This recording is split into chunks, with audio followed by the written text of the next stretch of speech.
por su condición de la víctima, por el estado de la víctima, el embarazo o su condición de discapacidad, la presencia de niños, niñas, adolescentes o adultos mayores en el lugar de los hechos cuando se han producido estos hechos de violencia, pues nos lleven a determinar la existencia de un feminicidio que se va agravando de conformidad, pues, a los 4 contextos que tiene el menor.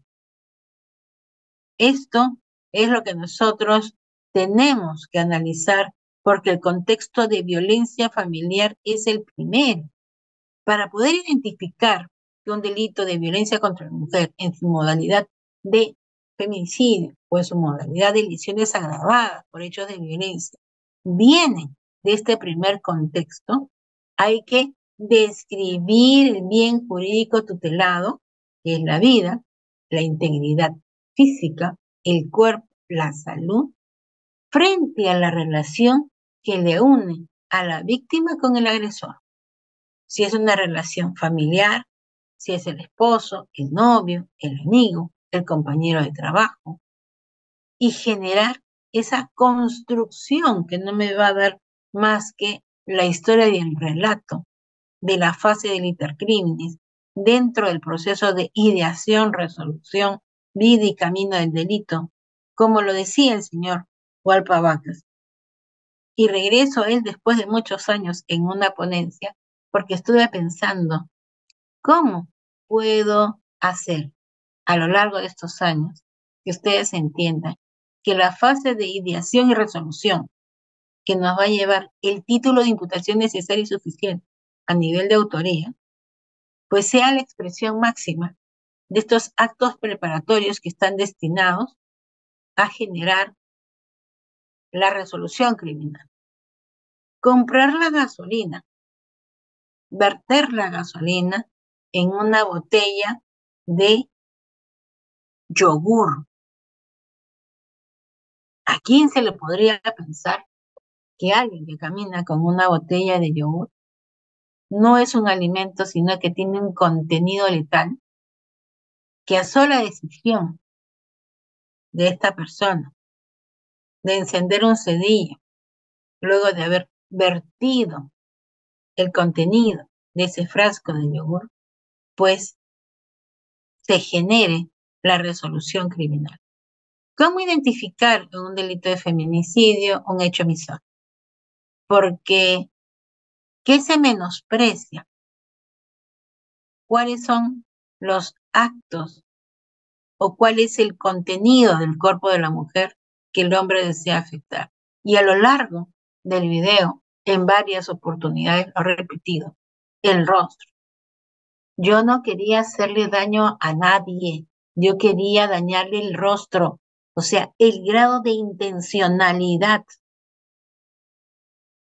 y cómo los agentes del delito pueden elucubrar esta acción y generar estos hechos. Porque el Internet ha traído consigo no solamente información positiva, sino también información negativa. En el Oriente, por ejemplo, se acostumbra sancionar a aquellas mujeres que no usan el burka o el velo y reflejan su rostro como un acto de desobediencia para el varón. ¿Y cómo se le castiga? Vertiéndole ácido muriático, no gasolina, ácido muriático, para generar esa deformidad, porque lo que el varón aprecia de una mujer es su belleza, los ojos, el cuello, los hombros. Si nosotros vemos las estadísticas del INEI, vamos a encontrar que dentro de las fórmulas no se visualiza el PPT, es porque me he quedado en la estación anterior. No quiero que vean el PPT, quiero que me escuchen. El PPT ya luego va a quedar para ustedes y lo pueden revisar. Escúchenme, porque en esa forma ustedes van a poder interiorizar cómo van a comprender la extensión de la resolución criminal y este annus animus doloso de la gente para destruir a la víctima, causarle un sufrimiento, un daño. ¿Se acuerdan que dice la convención? ¿Cómo le ocasiono ese daño, ese sufrimiento? ¿Cómo se lo ocasiono? Si tomo en consideración la edad de la víctima, si se trata de un hecho de trata de personas, robo, extorsión, secuestro, pero principalmente si la violencia es basada en género. ¿Por qué considerar que el desarrollo normativo, pues, genera una afectación por los contextos de violencia? Porque tengo que describir cómo es que se produce la agravación de la conducta. Y justamente cuando se emerge la modificación del delito de lesiones, que en su forma original ni artículo 121 y artículo 122 solamente nos llevaban a las lesiones simples y a las lesiones graves, y esto y lo otro era diferenciado única y exclusivamente por el grado de incapacidad temporal para el trabajo y la atención facultativa, que es el descanso médico, nos llevaba a determinar la posibilidad de decir si era delito o falta. Y hoy en día las faltas también son agravadas por violencia contra la mujer. Entonces, ¿cómo agravo la condición? Por el ámbito del entorno familiar, por el ámbito del contexto de acoso, por el ámbito de la lesión que se produzca, el sometimiento. Y eso está establecido en el artículo 108b, cuando nos dicen en el número 4 del contexto, cualquier forma de discriminación contra la mujer, independientemente de que exista o haya existido una relación conyugal o de convivencia con el agente. Y esto nos dice, independientemente. De ahí se involucran a todas las personas que puedan generar esta condición. Entonces, en su forma original, cuando se apertura el caso de Vía Agreda, pues simple y llanamente se trataba de un delito de lesiones graves.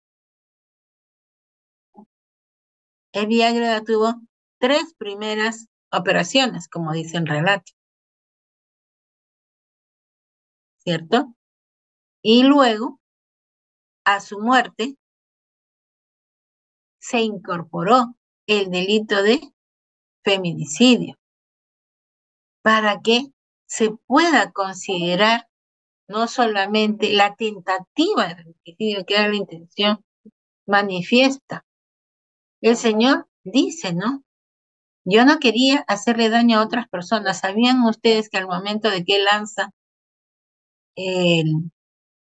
la botella, el contenido de la botella de yogur, que era la gasolina, le salpicó a las personas que estaban colindando con Evi? Dentro de esas personas había una señora que al darse cuenta que Evi se estaba incendiando, intentó abrazarla, pretendiendo ella apagar el fuego, y se quemó. 6 personas fueron las que quedaron lesionadas producto de ese hecho.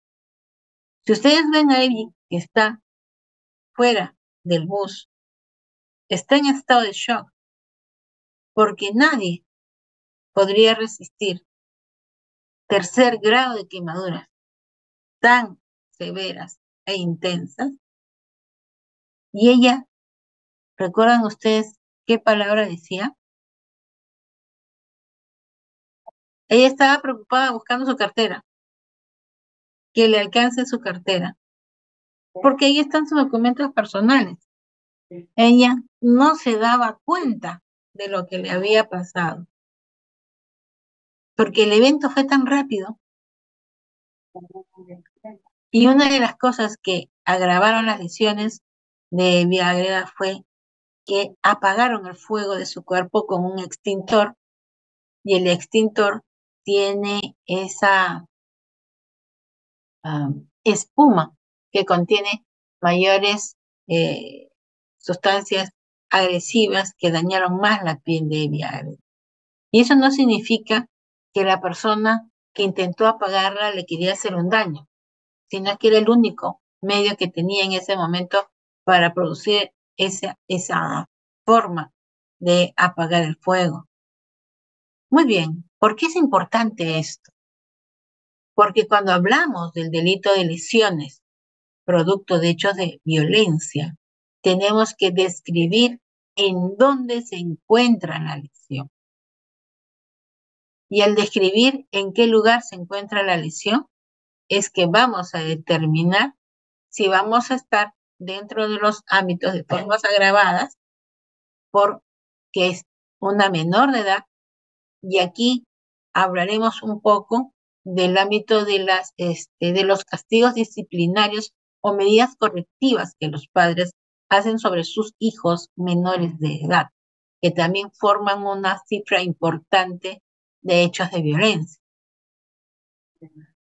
La mayoría de ustedes, si bordean los 40, 50 años de edad, pues era común y silvestre que tu padre o tu madre te corrija usando la correa, el látigo, o si nos vamos un poquito más atrás, el San Martincito de 3 puntas, que llegó a incorporarse incluso hasta 7 puntas, con la finalidad de generar este castigo a ese hijo que había infringido, cuestionar la autoridad de su padre o de su madre.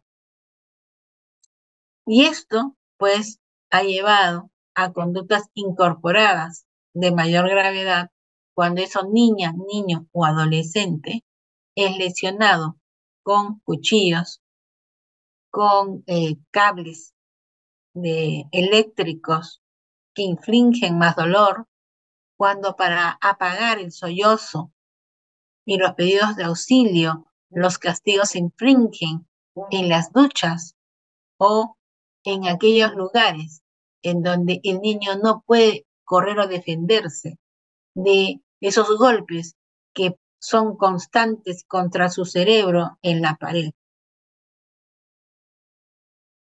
Hace mucho tiempo tuvimos políticas públicas dentro de estos hechos de violencia que salían en la televisión como una forma de defender a los niños. Ese eslogan de yo sé cuidar mi cuerpo, si alguien por ahí lo busca y ve esa publicidad de antes, pues no era otra cosa que enseñarle a los niños a través de una educación familiar que no deben de acercarse a cualquier persona porque pueden ser víctimas de rapto, víctimas de violencia sexual.